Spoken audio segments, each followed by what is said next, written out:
Speaker sir మాదొక్కటే submission point of order అన్నప్పుడు అదే టైంలో ఇవ్వాలి. ముఖ్యమంత్రి గారు మాట్లాడినాక వారు పోయే టైంలో మీరు ఇది మారారు, ప్యానెల్ స్పీకర్గా మీరు వచ్చారు. నేను అప్పుడే పాయింట్ ఆఫ్ ఆర్డర్ రేజ్ చేస్తే ఇవ్వలేదు. గౌరవ ముఖ్యమంత్రి గారు మాట్లాడుతూ ఈ హౌస్కు ఇమ్యూనిటీ ఉంది, ఈ హౌస్లో మేము కోర్టుల గురించి కూడా ఏదైనా మాట్లాడొచ్చు అని ముఖ్యమంత్రి గారు మాట్లాడారు. I'm quoting Kaul and Shakdher, page number 1021.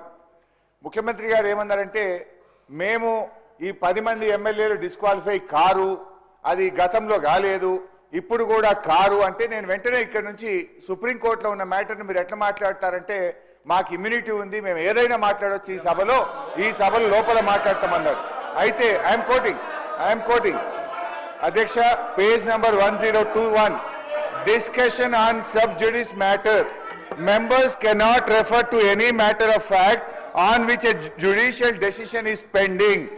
Ade vidhanga chapter 18, Parliament and Judiciary, as regards the relationship between the Parliament and the Judiciary, both are under constitutional obligations not to encroach each upon others' jurisdiction.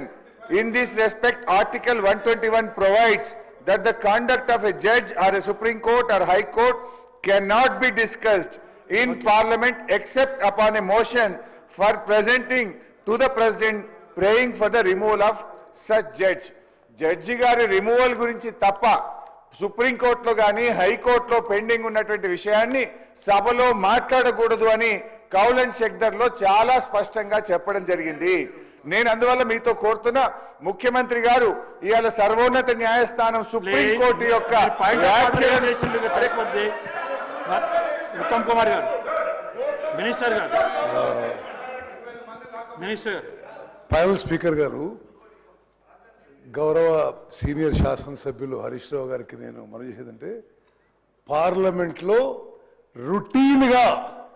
రొటీన్గా sub జుడిస్ matters discuss అవుతాయి. As a member of the, it doesn't matter what the constitution says. I'm telling you what actually happening in parliament.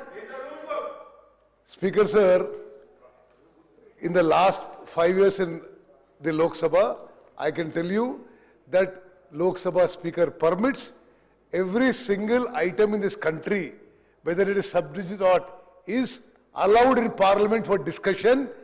Even criticism of the judiciary is allowed in the Parliament.